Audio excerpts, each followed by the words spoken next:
பொங்கலுக்கு 5000 ரூபாய் வரை மக்களுக்கு போனஸா? பீகார் பாணியில் கஜானாவை திறக்க திமுக திட்டம்.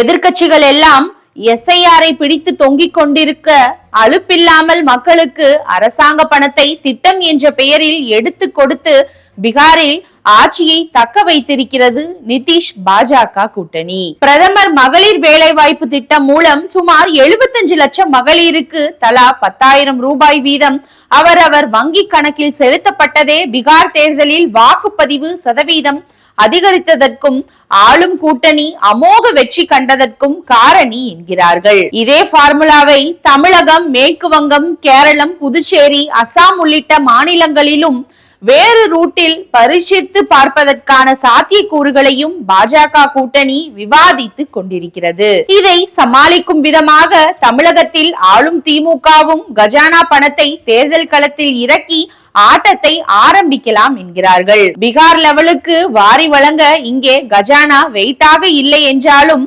பொங்கல் பண்டிகையை முன்னிட்டு ஒவ்வொரு குடும்ப அட்டைக்கும் தலா 3000 ரூபாய் முதல் 5000 ரூபாயை போனஸாக தரலாமா என்று ஆளும் தரப்பில் ஆலோசனை நடத்தப்படுவதாக சொல்லப்படுகிறது. இது குறித்து திமுக தரப்பிலிருந்து நம்மிடம் பேசியவர்கள் அதிமுக பாஜக கூட்டணி தமிழகத்தில் ஆட்சியை பிடித்தே ஆக வேண்டும் என்ற திட்டத்தில் இம்முறை எந்த எல்லைக்கும் போகும், மத்திய அரசின் மூலமாக கோடிகளை அதிகாரப்பூர்வமாகவே தேர்தல் களத்தில் இறக்கினாலும் ஆச்சரியப்படுவதற்கில்லை. அதை சமாளிக்கும் விதமாக தான் தமிழக அரசும் இம்முறை பொங்கலுக்கு பரிசு கொடுக்கும் திட்டம் குறித்து பரிசீலிப்பதாக தெரிகிறது. அதிமுக ஆட்சியில் பொங்கல் பரிசாக குடும்ப அட்டைக்கு தலா 2000 ரூபாய் கொடுத்ததற்கு நல்ல ரெஸ்பான்ஸ் இருந்தது. அதனால் தேர்தல் சமயத்தில் திமுக அரசு கொடுக்கும் போனஸுக்கும் நல்ல ரிசல்ட்டே கிடைக்கும். இதில் முக்கியமான விஷயம் என்னவென்றால், ஏற்கனவே பீகாரில் இப்படியான திட்டத்தை பாஜக கூட்டணி செயல்படுத்தி இருக்கிறது.